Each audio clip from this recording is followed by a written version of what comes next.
Salut, c'est Alex des Rénaux d'Alex. Aujourd'hui, je vous montre comment poser du gyps comme un pro version améliorée.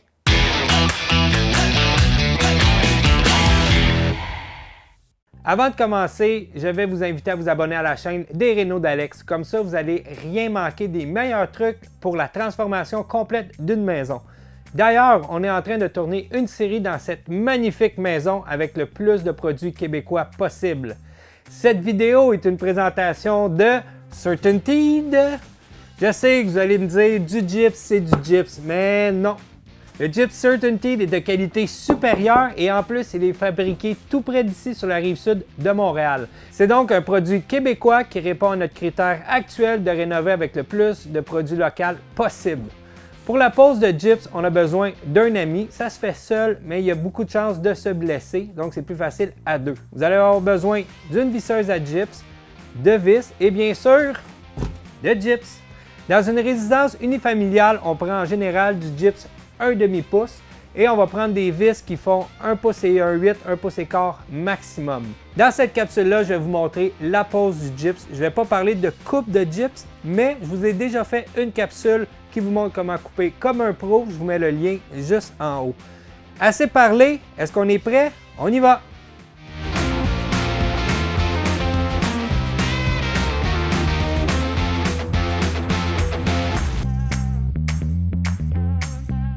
Quand on commence une pièce, on commence toujours par le plafond. Donc, premièrement, je vais prendre ma mesure, je vais couper ma feuille et je vais l'installer au plafond.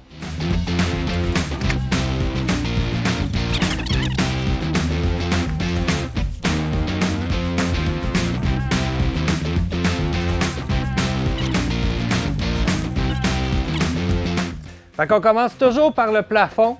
Comme ça, le gyps des murs va venir retenir le gyps au plafond.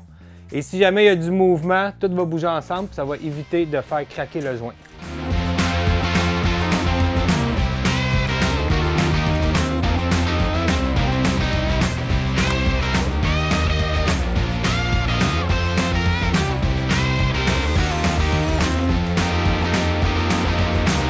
Une fois que notre feuille est coupée, on est sûr de nos mesures. On va la prendre et on va aller la mettre au plafond. Donc, c'est là qu'on a besoin d'être deux, on a besoin d'un ami. Merci Marc-André d'être là pour m'aider. Donc, en fait, qu'est-ce qui est important, c'est qu'il faut qu'il y ait assez de vis pour qu'on puisse la laisser aller. Je te dirais une vingtaine de vis pour être sûr, un peu partout sur la feuille. Donc, il y a quelqu'un qui tient la feuille au plafond, l'autre, il met plusieurs vis. Et une fois qu'il y a assez de vis, bien, on peut la laisser aller. T'es prête? Yes!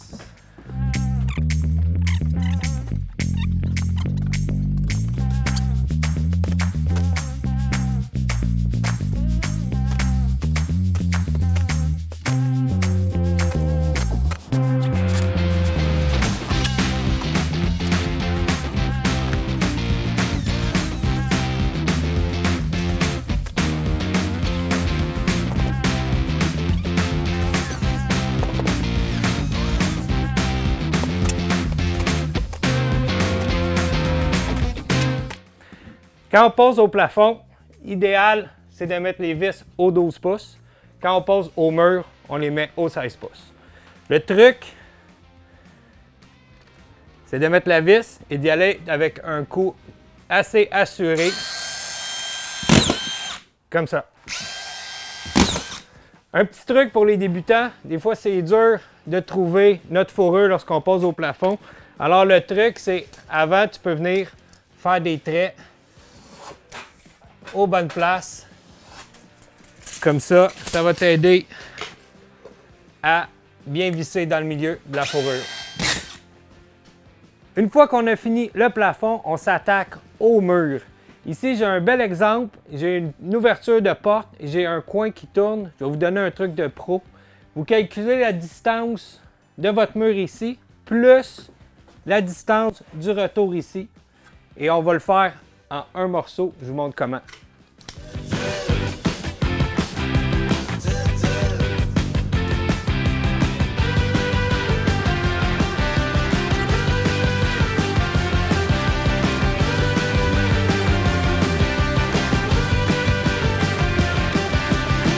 Ma feuille est coupée. Juste avant de l'installer, vous remarquez, j'ai une prise, J'ai un interrupteur de lumière ici. Donc, je vais le marquer sur ma feuille et je vais vous montrer comment l'ouvrir.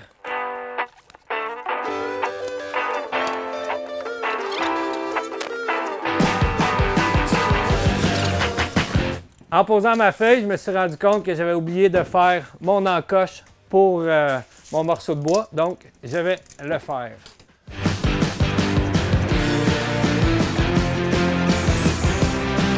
Deuxième prise.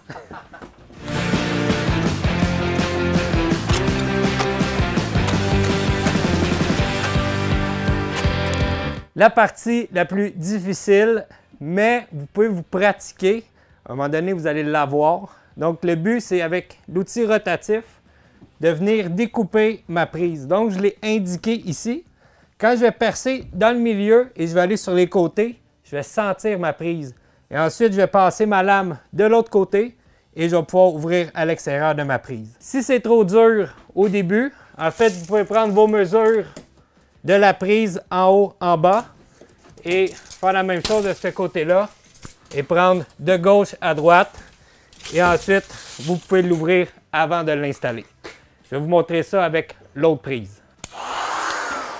Super important, assurez-vous qu'il n'y a pas d'électricité. Donc, fermez le disjoncteur avant de faire ça.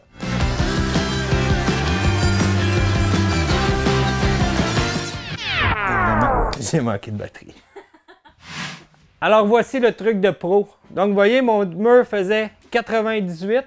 J'avais un retour de 10 pouces. Donc, j'ai laissé sortir ma feuille de 10 pouces de plus. Donc, je vais, avec mon X-Acto, faire un trait à l'arrière, casser ma feuille, le couper à l'intérieur et aller installer mon coin.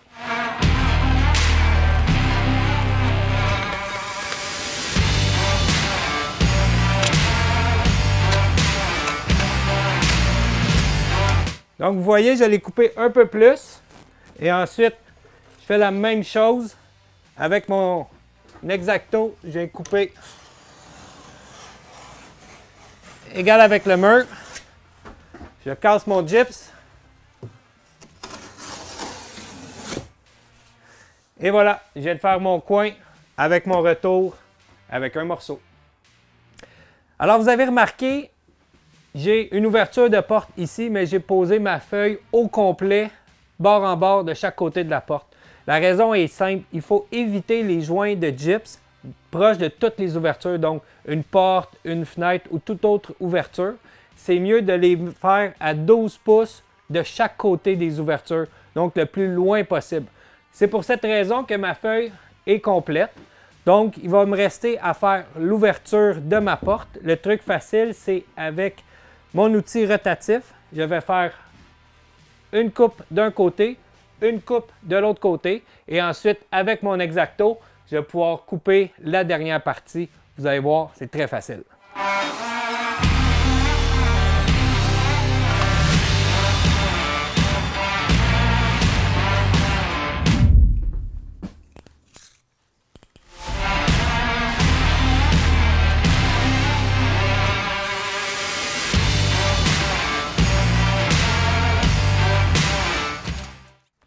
Notre premier morceau de gyps est mis au mur, celui qui est proche du plafond. Il nous reste le deuxième morceau à mettre en bas. Ce qui est important, c'est de laisser un espace entre le plancher et notre feuille de gyps. Donc ici, j'ai 48 pouces et 5/8. Ma feuille fait 48 pouces, donc je vais avoir 5/8, donc c'est assez. On peut laisser 1,5 pouce. J'avais dit que j'allais vous montrer comment ouvrir la prise d'avance. Qu'est-ce qui est important, c'est de prendre la mesure de chaque côté et ensuite de prendre la mesure du gyps, toujours calculé à partir du gyps, et de prendre le haut et le bas. Et ensuite, je vais aller le marquer sur ma feuille de gyps qui est là. Et ensuite, je vais l'ouvrir avant de l'installer.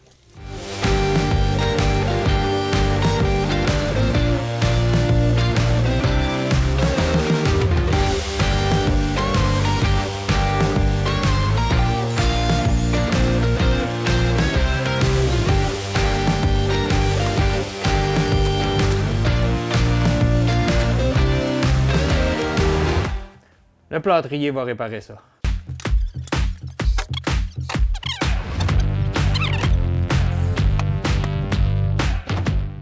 Alors vous avez remarqué, on a commencé par le plafond. Ensuite, on a fait la première feuille au mur proche du plafond et ensuite la deuxième. Une raison simple, c'est en fait la feuille qui est au plafond, on va aller accoter le gyps au mur. Donc ça va retenir le gyps, comme ça va éviter les craquements. Et ensuite, on a fait la deuxième feuille en bas, tout le temps laissant un espace en bas. En général, dans le résidentiel, on pose le gyps toujours à l'horizontale. La raison est simple, en fait, ça fait moins de joints, donc les plâtriers sont plus heureux. Et aussi, ça tient les joints très loin des ouvertures. Lorsqu'on a une feuille comme ça, proche d'un mur de briques qu'on veut conserver, un petit truc, c'est en fait le plâtrier va venir remplir la craque avec du plâtre et ensuite il va venir mettre un tape. Comme ça, ça va pouvoir faire une belle finition proche du mur. Voilà, ça fait le tour. Pour faire des joints, je vous ai fait une capsule qui est très utile pour monsieur, madame, tout le monde. Je vous remercie d'ailleurs pour tous les très bons commentaires. C'est très motivant et ça fait chaud au cœur. Merci encore une fois à CertainTeed pour nous supporter dans ce beau projet. CertainTeed, c'est pas seulement du gyps, c'est aussi du plâtre, de l'isolant de mur, du tape pour faire les joints. Sur ce, je vous souhaite bonne réno!